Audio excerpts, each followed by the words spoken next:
Sir, may I come in? Please. Good evening, sir. Thank you, sir. So, tell me about yourself, Abhinav. Sir, as already mentioned, my name is Abhinav Sharma. I come from Beri, Uttar Pradesh, and I completed my graduation in civil engineering from IIT Patna.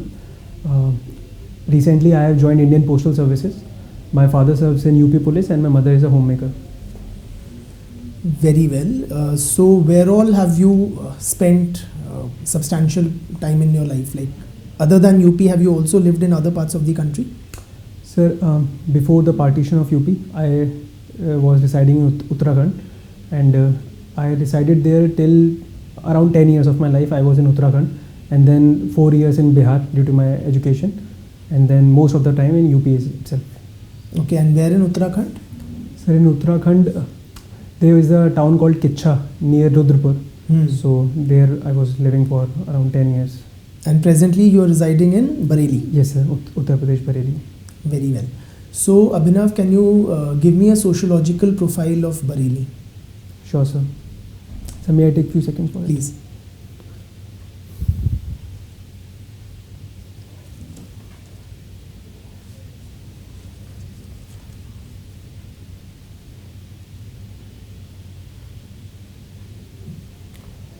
So, starting with the demographical aspect first. So, Bareilly has a very multicultural demography. It is 54th most populous city in the entire country. Okay. And regarding its composition, so it has people from almost all different sects.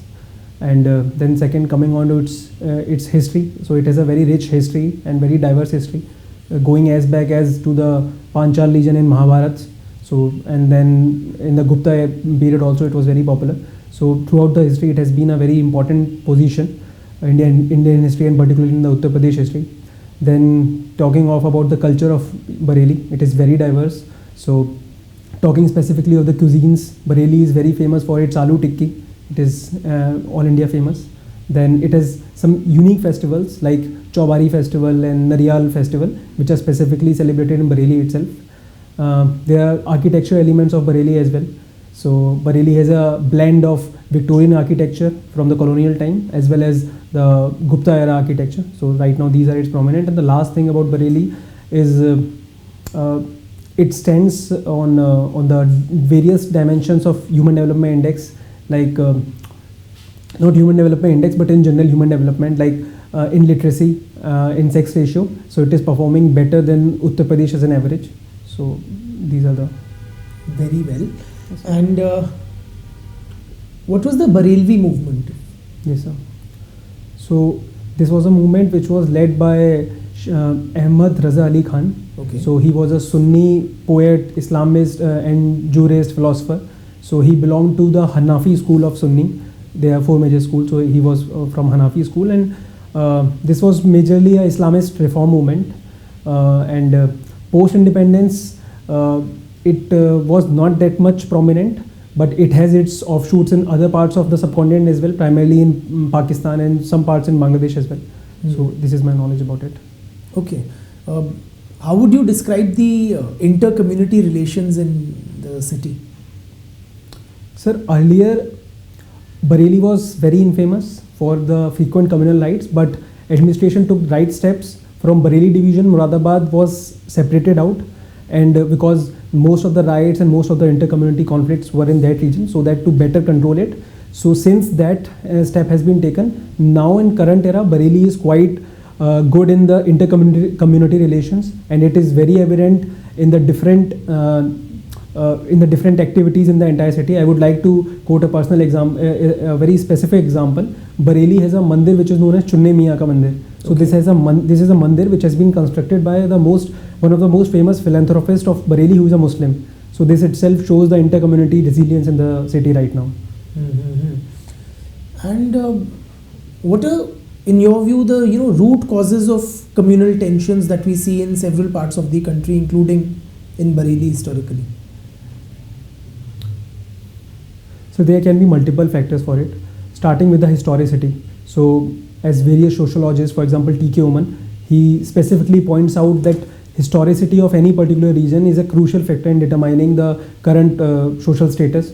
So that could be one factor. For example, major regions like Meerut and other like in Gujarat also, in Hyderabad also. So the frequent riots there, historicity is a major factor for that.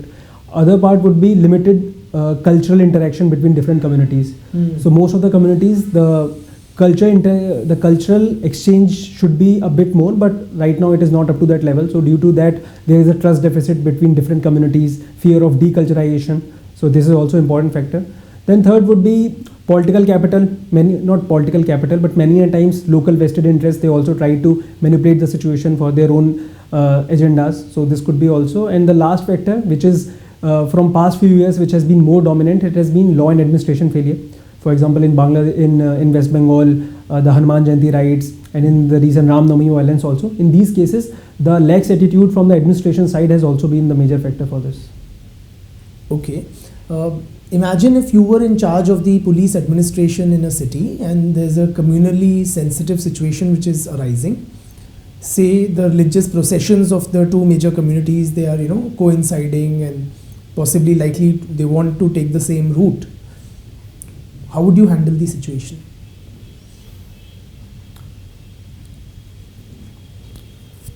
Sir, I would be focusing on three main aspects: ethical, legal and practical.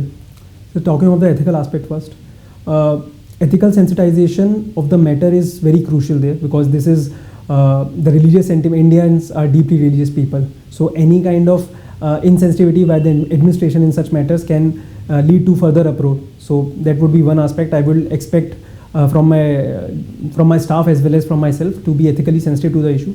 Then second would be the legal issue. The most important issue about the practical issue. So firstly, I will try to arrange a meeting with all the important stakeholders, mostly the religious leaders which are involved there. Okay. And I will try to chalk out a plan of action by which both of these activities can be conducted without causing any harm to it. For example, different routes can be taken if there is a road procession, and also proper legal measures should be taken, proper safety measures could be deployed there.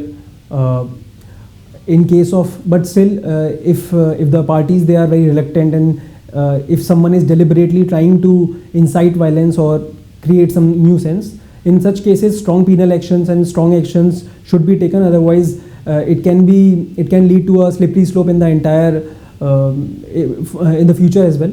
And lastly, when the procession is being taken, then I will be also ensuring that certain backup options are always there. For example, some reserve forces are there, some ambulances are there. So these would be my measures. Very well. Abhinav, Yes, sir. Have you heard of this thing called Ganga Jamni Tehzeeb? Yes, sir. What's it, if you could elaborate a bit? Sir, as far as my knowledge goes, it is depicting the multicultural nature of India, that is different cultural elements and specifically religious denominations can coexist peacefully in India. And when we talk of Ganga Jamni, it specifically talks about Hinduism and Islam coexisting peacefully in the entire nation. So this is what I am aware of. Very well. What is your assessment of the significance of Kumb Yes, sir. Mela as a reflection of Indian culture?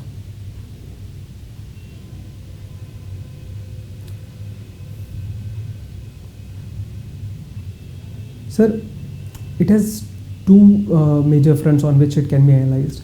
First is it's the core meaning about it, and second is the now evolving meaning of Kumb. The core meaning as it itself shows the deeply religious commitment of India as a society as a whole.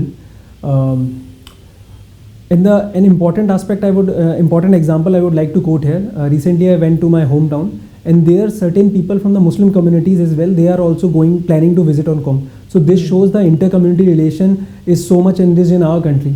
And another sociological aspect which I can add into this is that in the larger talks of secularization right now which we are talking about, so yes, when we are talking right now, Uttar Pradesh government is expecting around 40 crore devotees to be coming. So it also shows that particularly in the Indian case, secularization is not the only thing which is happening. Religious commitment is still very strong. And then talking of the second front, which is the evolving aspect of the Kumb. So now Kumb is not just a religious congregation. So it has economic angle as well. And now since the government is planning to make it as a digital Mahakumbh, so it also shows the evolving digital capability of India. So right now I'm able to think only on these lines. What is the literal, meaning of the word Kumb, or what is the mythology? If you could share something on Sir, that. The origin lies in the Samudra Manthan, which was happened, and the Kumb literally refers to the kalash in which the said to be Amrit was kept, and when the Samudra Manthan was happening, so during the churn, some drops of the Amrit elixir they dropped at few places.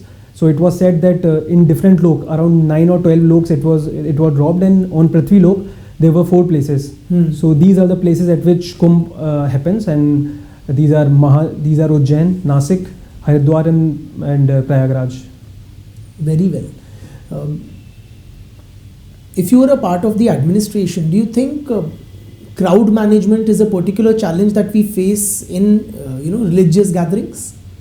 For instance, there was a stampede only a few days back at Tirupati. Yes, sir. Yes, like Kumbh is also seeing the congregation of so many people. Yes, sir. So are there any particular challenges as regards that? So definitely, since it is said that it is the largest peaceful gathering of humans anywhere in the entire planet, so it is definitely a very big challenge. Talking of the crowd management aspect, and some specific aspects to look at it. First is the gendered nature of the crowd, because women they have separate needs, specific needs, and in such places they tend to become easier victims also of the crowd mismanagement. So that is one aspect to look at. Then second is the vulnerable section of the society, for example elderlies, children, and then the people who are specially abled, they also need to be looked after. And then third would be, as you rightly mentioned, that certain chaotic conditions like stampede, and they are very there is always a chance of such kind of events also happening, and especially when such a large group of people are happening, then there are multiple disasters which are prone to, for example, fire hazards or some digital failures, because right now drones and surveillance cameras, a lot of equipment are being deployed, so any kind of malfunction there also can lead to any potential damage. So crowd management is definitely a important thing to look after. Very well. Talking about Uttar Pradesh. Yes, sir. Do you think that a term like Bimaru is a fair description of UP? Sir, for that we need to look after what was the origin of Bimaru and why it was coined on the first place. So Ashish Bose, the famous sociologist, he coined it to signify that there are certain states who are pulling India's growth altogether. So maybe at that point of time he was identifying that some states, including Uttar Pradesh and other states nearby, so they were pulling the overall national growth. But today when we look at it, so Uttar Pradesh, talking specifically... If I may interject. Yes, sir. Are you suggesting that the Bimaru states were the drivers of India's economic growth? Sorry, sir, if I said that. I meant to say that these were the states who are pulling back. They are the laggards of the India's growth trajectory. Okay. So that's what he meant.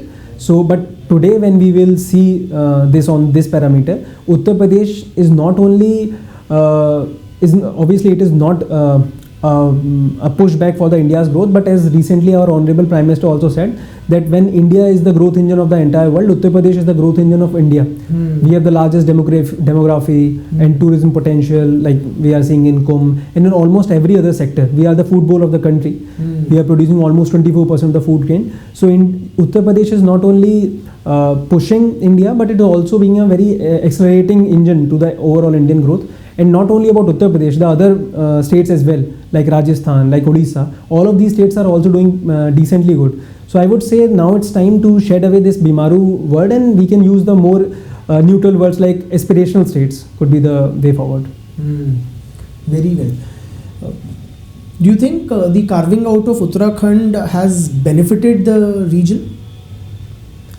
Yes, sir. I think it has positive impacts on both the sides, on Uttarakhand as well as Uttar Pradesh. Talking of Uttarakhand first, the people there were, and rightly so, complaining that the development has not been inclusive. because the hill areas, they require a separate kind of policies, and due to which there were frequent clashes with the administration of the local people. And since carving out of Uttarakhand separately, they have been able to chalk out a separate plan of action for themselves. The rights and the conflicts with the administration has also been very low. And as Economic Survey 2016-17 has also showcased that Uttarakhand, along with various other states like Jharkhand, which were separated at the same time, the economic activity was 6 to 7% higher at these places. And talking of Uttar Pradesh, now Uttar Pradesh also, it is easier on the policy side to draft the policy which is specifically for the plains area. And secondly, I'm able to think only these points. So I think there might be some latent dysfunctions or some issues around it, but I think overall it has been a good step for both the parts. Very well. So do you think there's a legitimate case for further subdivision of Uttar Pradesh? So there are some arguments which calls for further subdividing into Uttar Pradesh for almost 4 or 5 regions, but right now I think in the present circumstance it should not be done, and there are 3 major reasons for it. First is the regional disparity. If we will subdivide Uttar Pradesh right now, there are certain regions who will not be able to economically self-sufficient. For example, Bundelkhand region and Purvanchal region. For a very long period of time, either they will be dependent on other states or on the center. So this will not be good for them. Then second will be the democratic decentralization. Right now in Uttar Pradesh and in most of the other states, as per a recent report, the devolution of the power to the PRIs is not up to the mark. So if we are dividing the state in the current model also, so in future the same kind of problems will again emerge. Still we are not addressing this problem. And the most important factor is dividing such a large state as Uttar Pradesh, which is almost 24 crore population. We need a strong people mandate. And till now there has been some occasional demand from the Bundelkhand region, but they also died down. So we need a strong popular demand, then only we should divide it. Till then what we can do is we can try to find out some micro solutions, create more districts, and most importantly empower PRIs. So that could be a way forward. Very well. What in your view are the major social issues that are confronting Uttar Pradesh, Abhinav?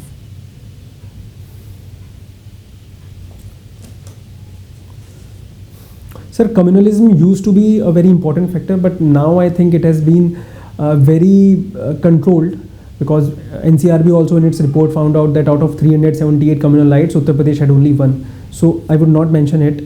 But apart from that, right now the first would be the patriarchal mindset. Okay. I have in my personal life also I have witnessed that the patriarchal mindset is deeply penetrated in the entire Hindi belt region, particularly in UP and Bihar, since I have been in these 2 places, and this needs to be corrected. For this, strong education reforms need to be taken. The second thing would be the regional inequality. In Uttar Pradesh right now the inequality is very high. The western Uttar Pradesh region, it is as the recently former RBI governor Raghuram Rajan also rightly said, that certain parts of India are almost like global north and certain parts are like global south. So that I have seen in Uttar Pradesh, in the western and eastern region. And third region would be, and the third is the caste. So I think caste is a persistent problem in Uttar Pradesh since very long, and obviously things have changed, but still I think a lot needs to be done on the caste factor in Uttar Pradesh. G.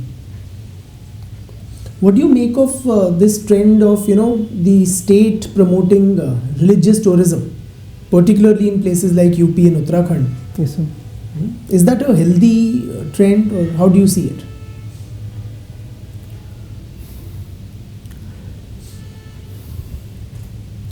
Sir, I think religion itself is not a problem. Similarly, religious tourism is also not at all an issue. It just depends on the context, how things are being carried on, in what manner it is being done, is it inclusive or not, what is the process, is the due process of law is followed or not. And talking specifically of religious tourism, like if we take the case of Uttar Pradesh, so Uttar Pradesh is right now focusing on a very comprehensive strategy, focusing on all the themes of tourism. For example, the UP Tourism Policy 2022, it specifically talks about different kind of tourism genres to be explored, and in that religious tourism is just one of the aspects. It is not the only aspect. So I think when we are working on this direction, it is beneficial only for the entire state's economy and for the social aspect as well. Okay. I see that you are an engineer. Yes, sir. Yes, and for UPSC preparation, you've taken up a new subject. Yes, sir. Do you think this subject that you took up, sociology, it has any utility in administration? Sir, a lot of utility sociology has, and I would like to make a distinction between the direct utility and the indirect utility.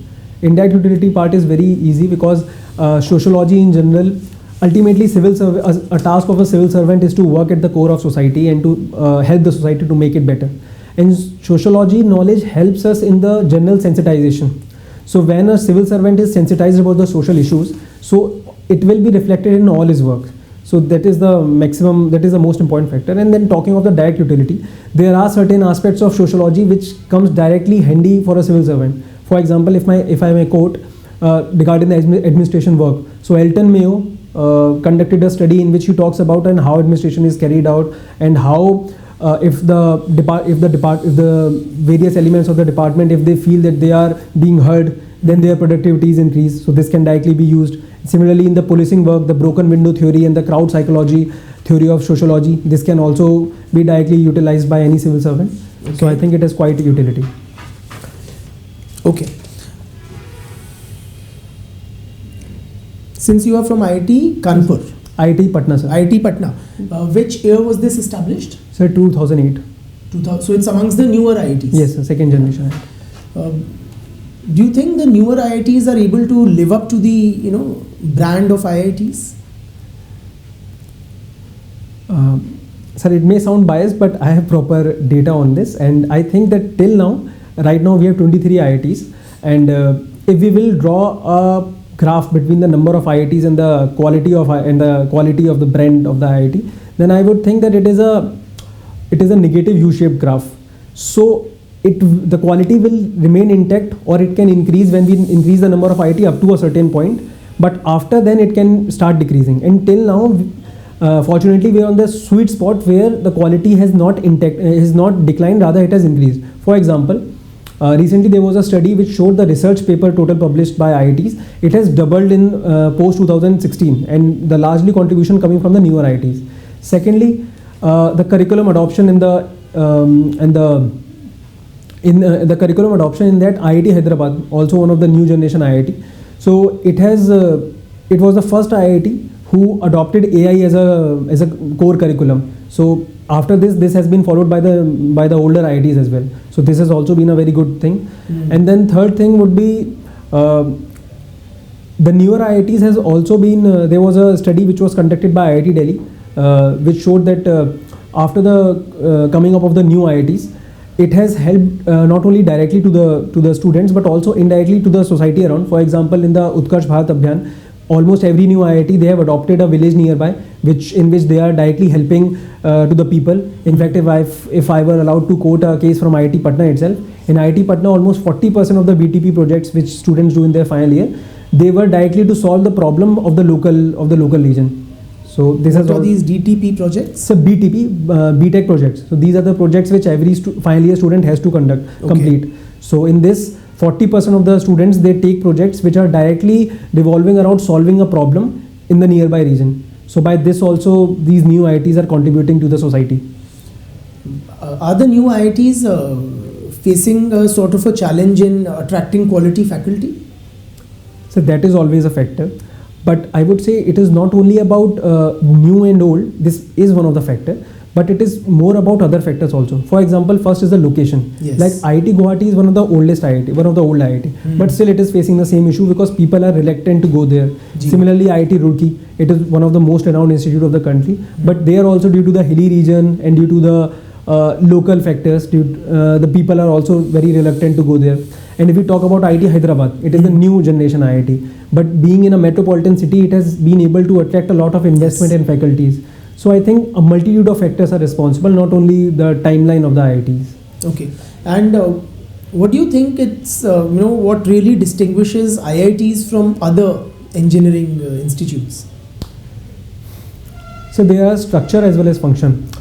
Firstly, obviously, talking of the structure aspect, the intake process of IIT itself, the JEE exam, it is a very well reputed exam. It is considered one of the most difficult exams. So it adds an extra layer of prestige to the IITs, which other institutes unfortunately don't have. Then second is the infrastructure. IITs are well renowned for their global infrastructure, which is provided at a very subsidized rates. Then in my personal example, in my personal experience, what I have seen the most differentiating factor was the peer group. In IITs, we are able to have a peer group which is very ambitious, which is multi-talented. So this is a factor which has been missing in some other colleges. And last thing I would say is the exposure. Since IITs, they have a very collaborative network. For example, I was studying in IIT Patna, but I was provided an opportunity to do my intern at IIT Bombay. So this collaborative network also gives us higher exposure as compared to other engineering institutes. Okay. Abhinav, you think the IITs can be accused of brain drain? Sir, I think it would be it will be unfair to IITs that brain drain is a very serious problem, and we cannot narrow it down to just one problem, about the IIT. There is a whole list of factors which are responsible for brain drain, and if we really want to tackle it out, which we should, then we need to have a deeper understanding that why it is happening, and then should formulate a proper strategy. For example, China recently started a 1,000 talent campaign in which they have systematically identified what are the main causes for brain drain, and now they are acting on it to reverse it. See, the idea was not to single out IITs for brain drain, but if I may rephrase the question, are IITs complicit in brain drain? Sorry, sir, I didn't understand your question fully. Are IITs, along with several other institutions, can they, along with other institutions, be accused of brain drain? Sir, to a certain extent, it was happening in most of the prestigious institutions. The reasons being, after studying in IITs and other prestigious institutions, the people develop a higher expectations, higher salary expectation, better standard of life, and more opportunities, which for a very long period of time were not adequately present in India. So that's why they were moving out. But as per a study, it was found out that now things are changing. I'm not able to exactly recall what was the name of the study, but it found out that now techies, it was specifically of IIT, now techies are less willing to go to the other states, and now India is considering as the next big thing in the entire global world. So now the pattern is already reversing, but I agree we need to do a lot more to reverse this trend, and I think IITs being a focal point of it, some specific strategy regarding IIT can also be chalked out. Okay.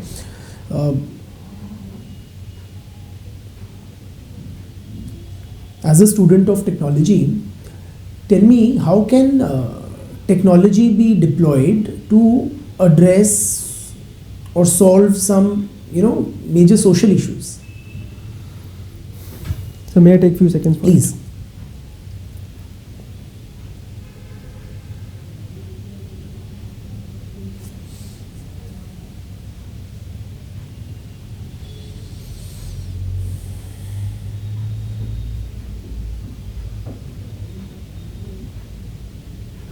Sir, a few of the social issues and their relation with technology which I can think of.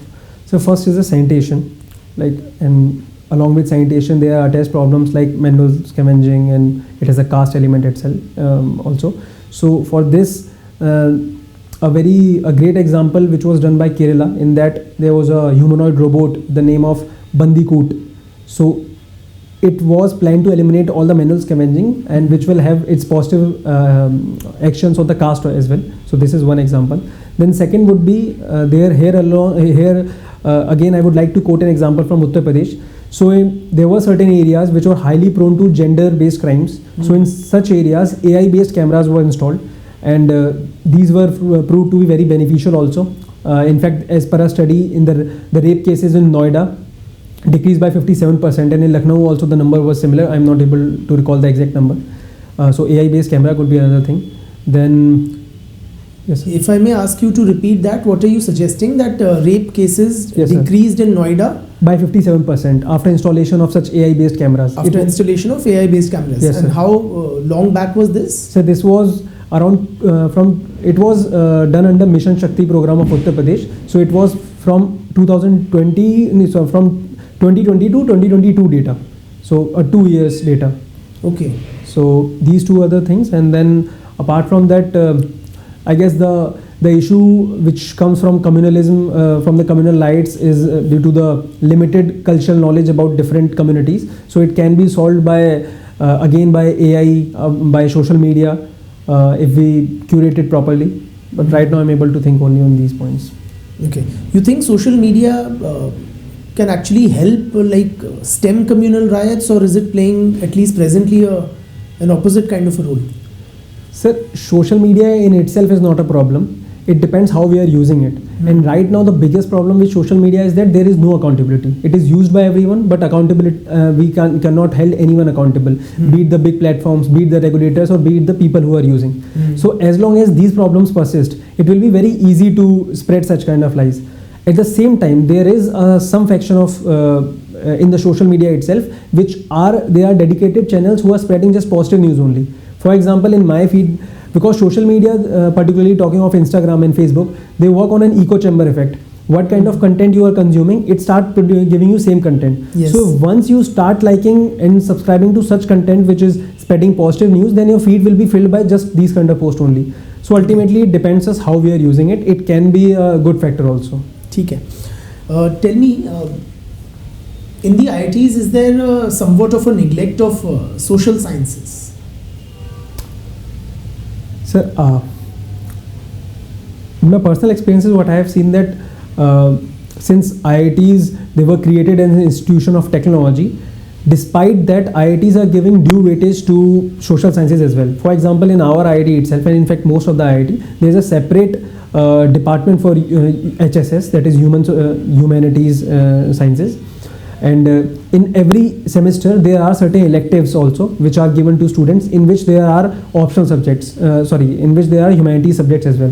For example, my first exposure to sociology also came by that only. So during my 4 years of engineering, every time when I was given to choose an elective, every time I chose sociology, globalization, and the humanities subjects as well. So I think that IITs right now are focusing on the technical skill as well as people skills, which is given by the knowledge of technology as well as humanities. Very well. What was the gender ratio in your batch? So it was very bad. In my batch, there were around 250 students, and there were just 4 girls. 4 girls. Yes, sir. So what is it about, what is it that prevents female students' participation in the STEM fields in general?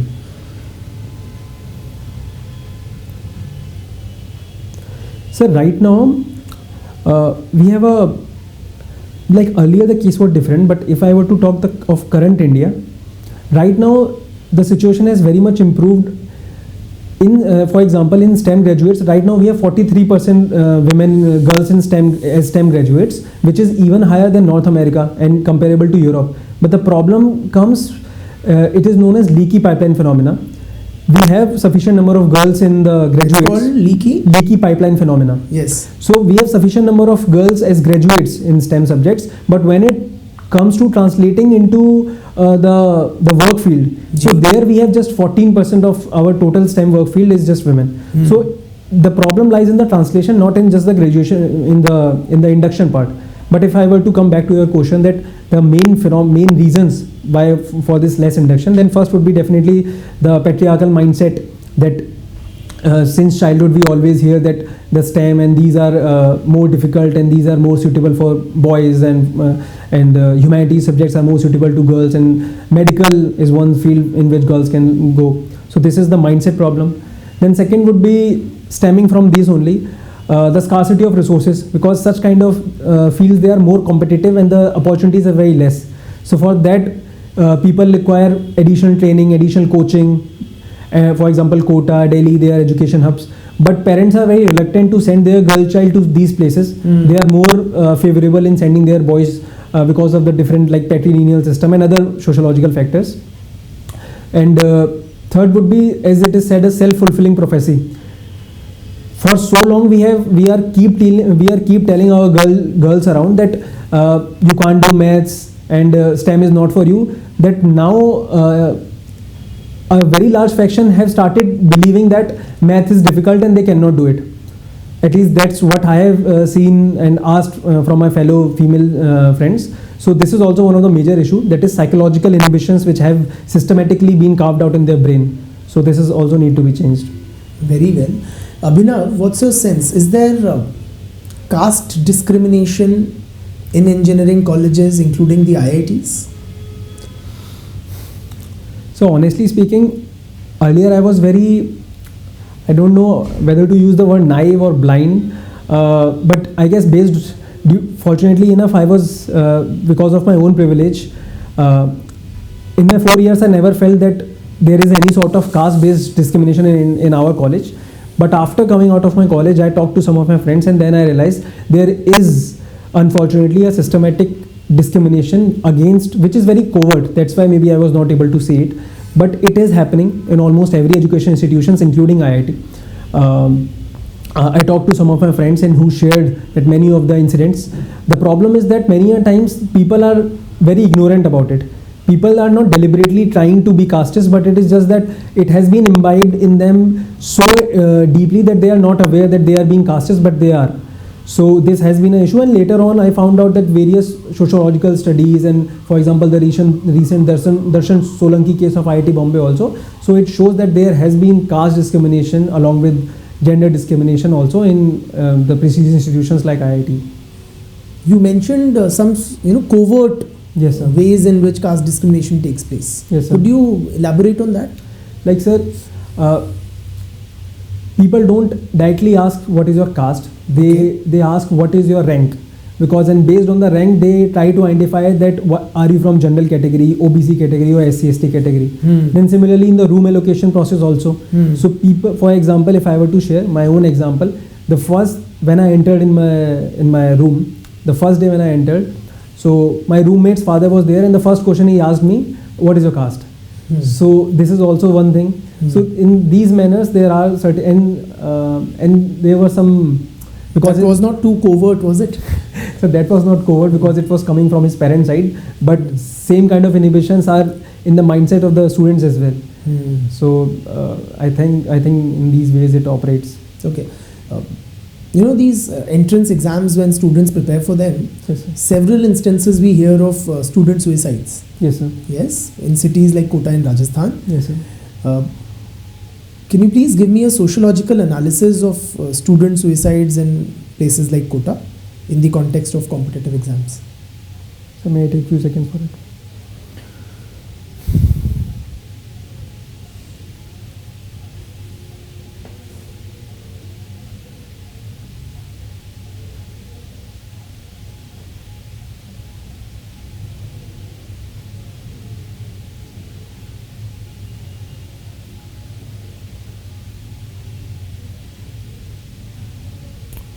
So right now, few things which I can think of. So first is the faulty socialization. The idea of success, I can tell it from my own example also. The students which are living in Kota and other cities like that, the idea of success has been so narrowed down that they think that the success only means in clearing IIT, getting into IIT, that only is success, otherwise there is no life, there is no success. So the process of socialization is itself very compromised.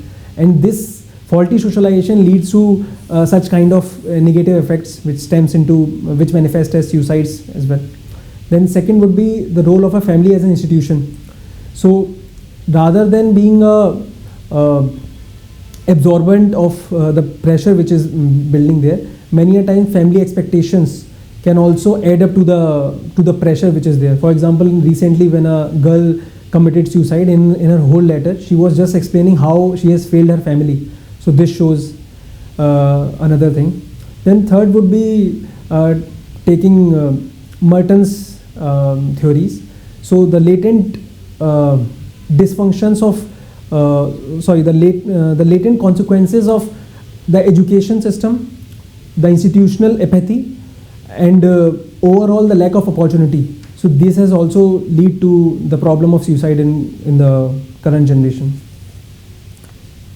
Very well. Let's move to another area. Sure, sir. Yes. So you like stand-up comedy? Yes, sir. Yeah, or you do stand-up comedy? Sir, I used to do it also, and I watch it also. So what's your sense, Abhinav? Like, why is it that it has become so popular nowadays? So certain factors which I can think of. First is a demographic change. Right now the median age of India is 28 years. So the youth is consuming such kind of content a lot. Then second is increasing stress in life in general. The life is getting very fast. So such de-stressing mechanisms are very appreciated. Third is the social media revolution, particularly after the geo revolution, which we have seen the outburst of such kind of social media like stand-up comedies and other art forms on YouTube has been very popularized. Gee. So these three things right now I can think of. Okay. So do you perform like what, professionally? No, sir, not professionally. Like in my college days, I used to perform in the inter-college festivals and within the college as well. But after college, I was not able to give sufficient time to it. But I would like to continue it in future. Yeah. So do you think like it will gel with your possible role as a civil servant? Sir, it ultimately depends on the person. If I am able to balance both the aspects without letting it affect my professional work or my personal life, then I think I should continue it. In fact, it will help me as a civil servant also. For example, Charlie Chaplin famously said, "A life without laughter is a life wasted." So it applies to every person, including a civil servant. If as a civil servant I am a person with a good sense of humor, not only I can de-stress some situations, I can also form good bonds. And an important thing which comedy teaches us is emotional intelligence, because at the end of the day you are standing on the stage and you are trying to understand the emotions of the people. So if you are able to inculcate this skill, then it will help me as a civil servant as well. Yeah. So I think I should continue it. And do you think do your own jokes really make you laugh? Sir, it depends on the joke. Yeah. Can you tell us some?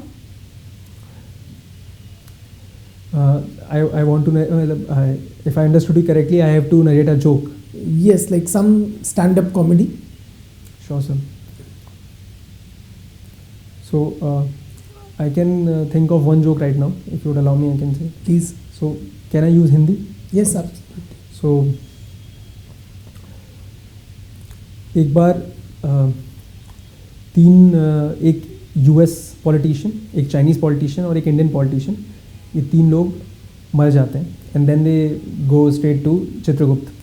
तो चित्रगुप्त उन सबके सामने एक चीज़ बोलता है कि मैं आप सब लोगों को एक अपॉर्चुनिटी दूंगा, मैं आप सब लोगों को ऊपर 3 बार कोड़े मारूंगा, विप करूंगा. सो अगर आप नहीं चिल्लाते हैं तो फिर आपको हम इटर्निटी के लिए हेवन में भेज देंगे, और अगर आपने चिल्ला दिया तो फिर you will rot in hell for ever. तो कंडीशन वही है कि आपको अलाउ है कि आप जैसे चाहें अपने आप को प्रोटेक्ट कर सकते हैं. तो सबसे पहले US का जो पॉलिटिशियन था उसकी बात ये आती है. तो उससे पूछते हैं कि how do you want to protect yourself. तो बोलता है कि I come from a tax heavy country, मैं कुछ भी कर सकता हूँ. सो मैं अपने लिए एक सूट बनाना चाहता हूँ. तो वो अपने लिए एक सूट बनाता है, सूट को पहनता है. तो उसके बाद पहली बार कोड़ा मारते हैं, कुछ नहीं होता है. दूसरी बार मारते हैं, सूट टूट जाता है. तीसरी बार मारते हैं, फिर वो चिल्ला देता है. तो बोलता है कि ठीक है, now you have to rot in hell. फिर बारी आती है चाइनीज़ की. बोलते हैं now it's your turn, how do you want to protect yourself. So Chinese being Chinese, he said that I come from a land of ancient civilization and मैं meditation करके अपने body को मैंने इस तरह से train कर रखा है कि I can sustain anything. ठीक है, पहला मारता है कुछ नहीं होता है, दूसरा मारता है अभी भी शांत रहता है, तीसरा मारता है एकदम शांत.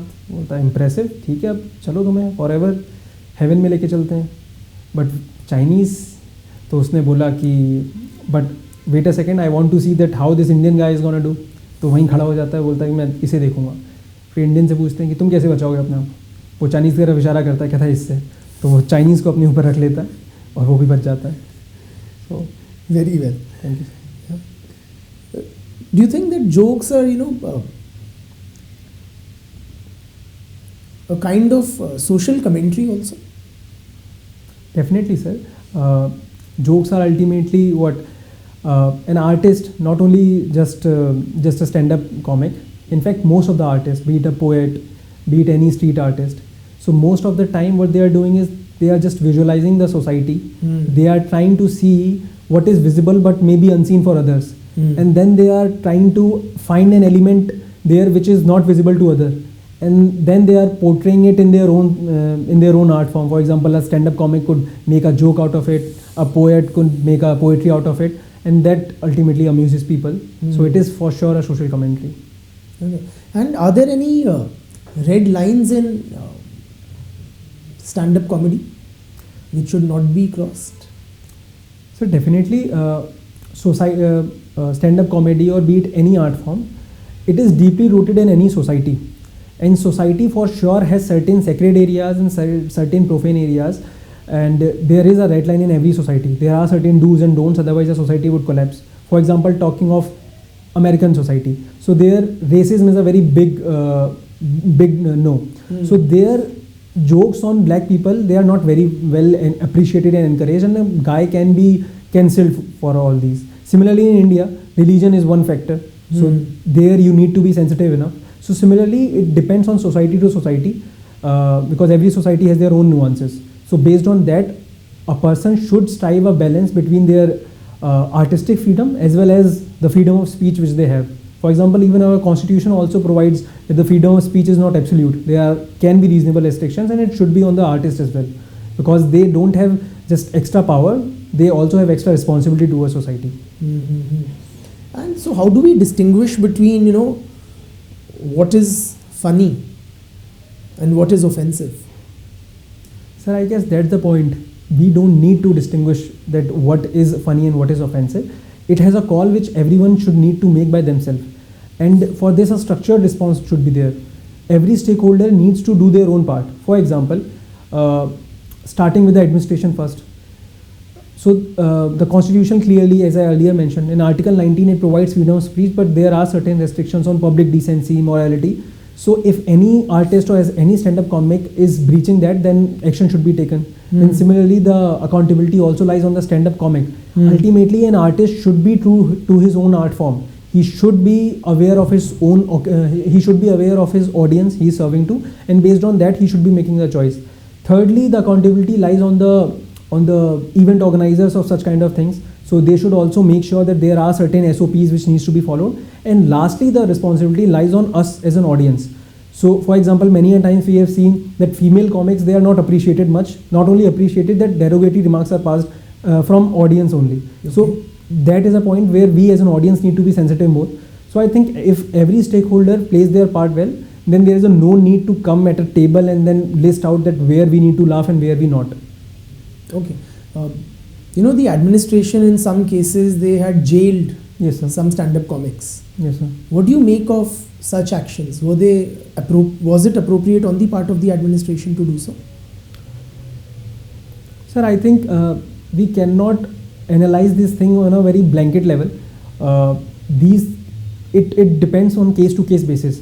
For example, if there is any case where any person's comment can lead to a larger law and order problem or larger public order issue, or they are trying to gain some laughs for their vested interest and just ridiculing some sacred things, then there should be proper action should be taken, and jail can be also one of the option. But at the end of the day, it depends whether due process of law is followed or not, whether right to fair trial to the person is given or not, and is there any media trial or not.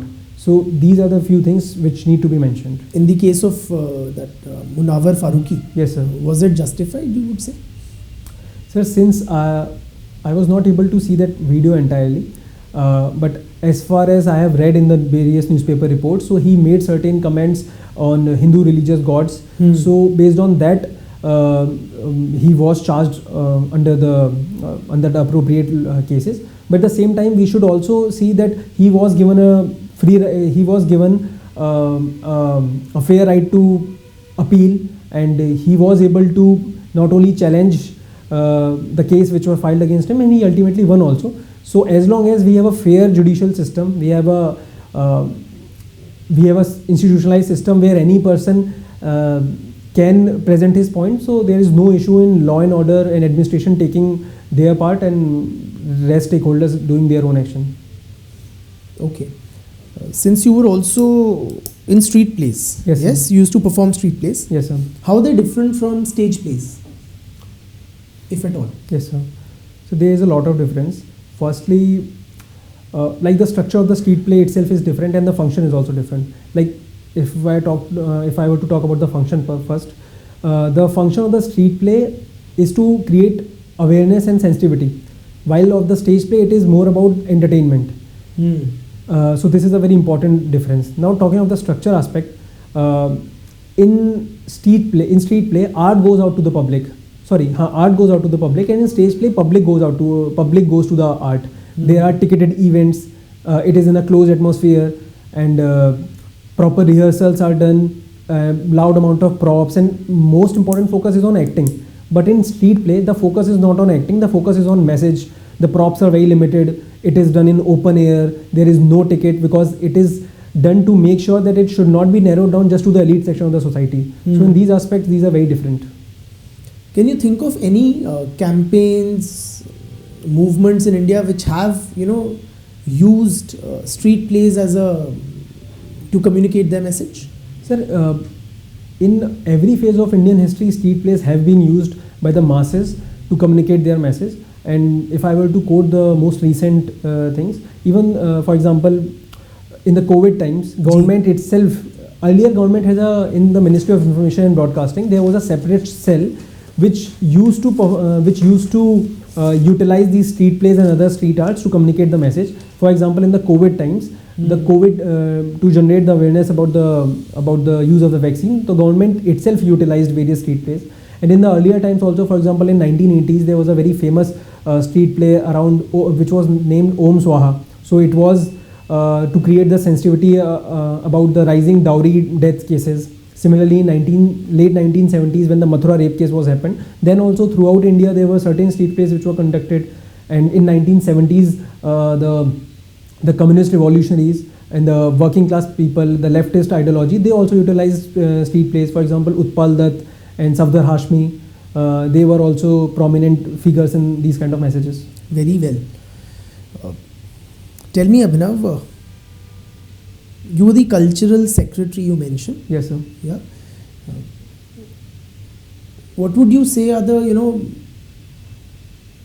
distinguishing features of Indian culture, or how do you compare Indian culture with, say, Western culture? So first would be the cultural continuity which Oriental societies, particularly India, has.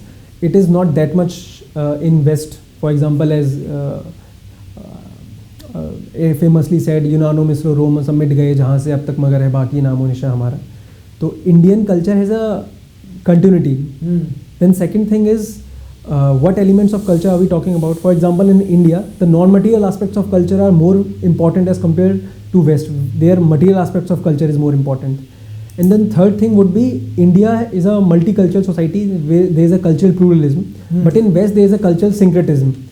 So there, like there is a melting bowl approach, but we have a salad bowl approach. We are celebrating every culture in its own uniqueness. But but in West there is a focus on assimilating all the culture into a single thread and celebrating that identity. For example, in America it is more common to celebrate the American identity, but in India there is no specific Indian identity. There are multiple Indias. So we celebrate every identity. So okay. Would you agree if I were to say that we are also today getting quite westernized? So to some extent it can be said, because at any time there is not single process which is being going on in the society. For example, right now also westernization is happening at the same time. Traditionalization, secularization, modernization, all are happening simultaneously. And talking of the westernization, it is happening, and it is manifesting in various forms. For example, the family as an institution, and overall the rise of individualism, and the gender empowerment and the feminist movement, particularly from late 1970s. So all these institutions, they reflect a trend of Western ideas. So by these means, we can say that there is some sort of westernization. So would you say that women empowerment and feminism are Western ideas? No, sir, definitely not. And if I conveyed in my earlier answer this, then I'm really very sorry. What I meant to say that like feminism in India, it started way back. For example, like Bhakti movement. It was one of the oldest genesis of the feminist movement in India. But I was saying that from 1970s onwards, Indian feminism also co-opted elements from the Western feminist model. So that's what I was trying to say. Very well.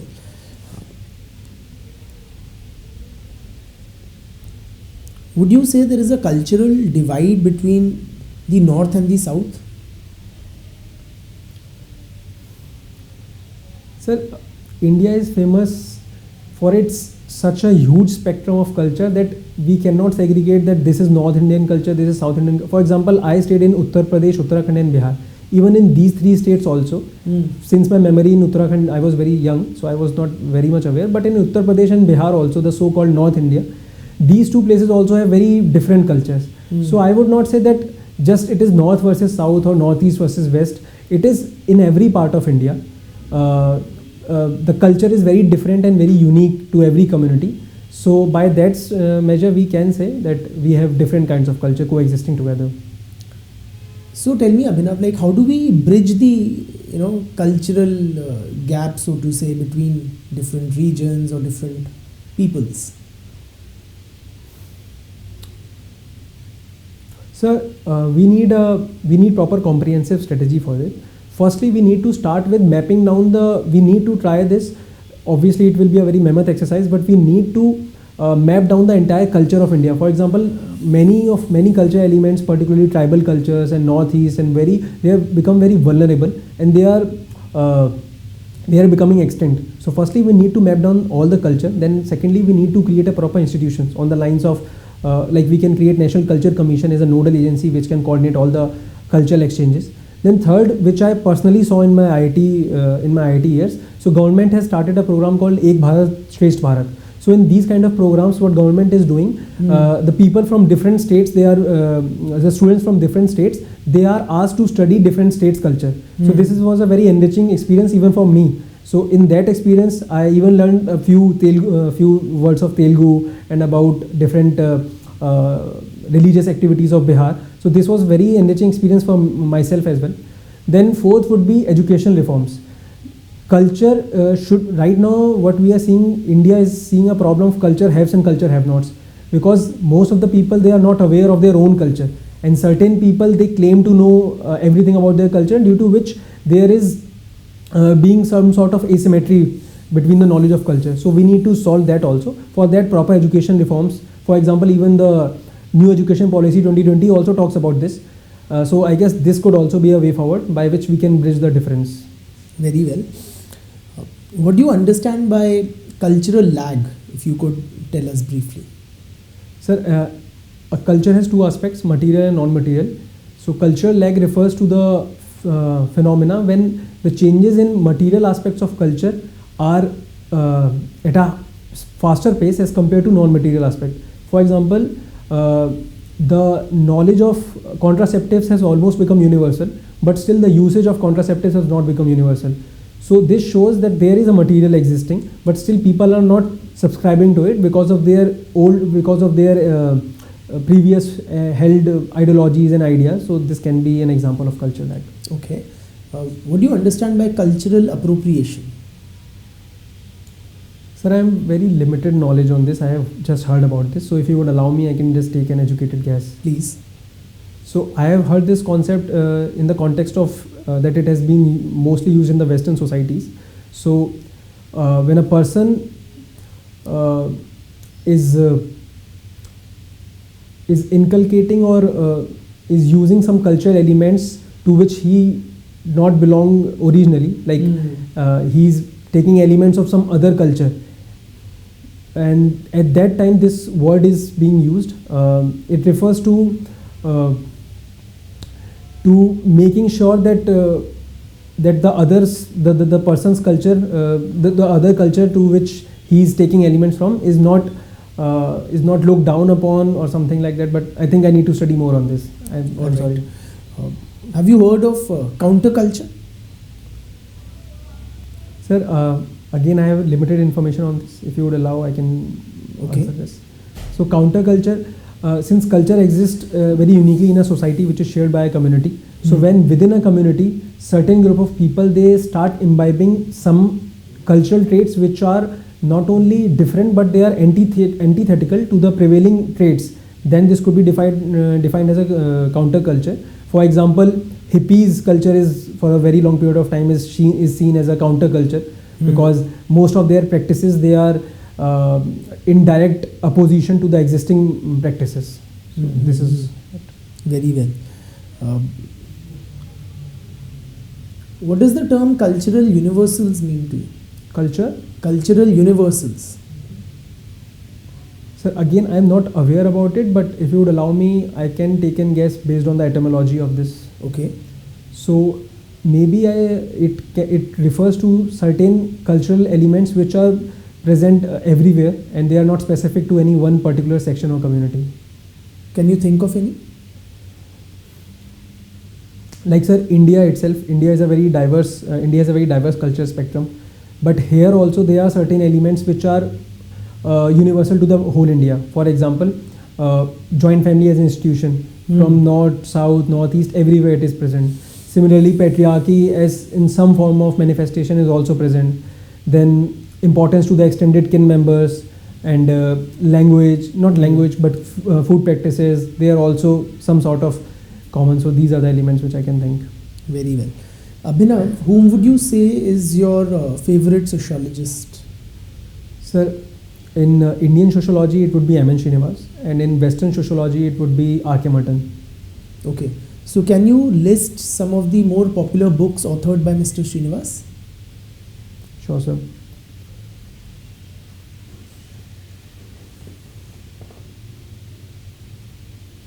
So his book on Sanskritization was he worked in Coug society. So there he noted down religion and society among Cougs of South India. From this he coined out the concept of Sanskritization. Then his book on caste, it was named as Caste and Race in Modern India. And apart from that, caste and race, you said? Yes, sir. Okay. And so right now I'm not able to recall the books of Srinivas, but talking of Merton. So Merton's book, in his theory of reference group, he wrote down few books like Contribution to the Theory of Reference Group, and then his book on anomy and social structure. The book was titled as Social Structure and Anomy, so right now I'm able to recall these books only. Okay. So if you could summarize, what are Srinivas's views on Indian society? So firstly, he believed that Indian society is dynamic, opposed to the colonial view that it is static. Then secondly, he talked about stemming from the same dynamism, he inducted in different spheres of Indian society, for example, caste. So he showed that caste is not static, it is not rigid, and he showed it by the concepts like Sanskritization, dominant caste, where he showed that the typical sacerdotal view of the caste is not true. Then talking about the caste mobility also. So regarding mobility, he also showcased that how modernization and westernization, they have impacted the caste mobility. And so right now I'm able to recall these. Very well. Do you think this notion of Sanskritization which he came up with, is it still relevant today? So post Mandal, the trend has not the same efficacy which it earlier had, because now in fact there have been trends of desanskritization and Dalitization as well. So I'm not aware about some specific cases, but based on my general awareness, so now Sanskritization is not the sole trend. There are desanskritization, Dalitization, but I believe that as a social process it must be happening, but I think I need to look more on the data to substantiate my answer. Okay. Do you think that there's this lot of demands are being now made for a caste census? Yes, do you think that will be something we should be doing? Sir, there are few parameters on which we can analyze such kind of things. Like first would be, is there any problem which such kind of things can address? So in this case, there is a problem of casteism which is all pervasive. Then second is it feasible? So Bihar has showed that it can be done. Then third is it economically viable? So again, the caste survey of Bihar, it has showed that it is economically viable as well. And then the fourth thing is it able to solve the problem which was earlier mentioned? So in this case, caste census can actually help in firstly making reforms in the affirmative actions like in reservation. Then secondly, the government services, they can be more targeted down. And then thirdly, right now I'm able to recall these points only. So I think overall caste census is a good step, but there are some associated concerns which need to be mentioned. For example, firstly, overall the operational challenges, because in India there is the line between caste and Varn and subcaste, it is very blurred. So on ground it will be very difficult to identify and to note that down. So that is an important aspect. Then second is the fear of increasing casteism because of this. And the third is the data which will be generated, how it should be utilized, and to what extent it needs to be shared with the general public. For example, the caste survey which was done in Bihar, all of the data is not in the public out yet. So for that, certain suggestions have been made, like anonymization of data could be done. So I think there are certain challenges, but these can be solved. And I think overall the pros outweighs the con, and it should be conducted. All right. Very well, Abhinav. Is there any area of discussion which you feel we have not touched upon or discussed sufficiently, which you would like to talk about? Sir, I think most of the areas have been covered. Very well. So we are done with the interview for now.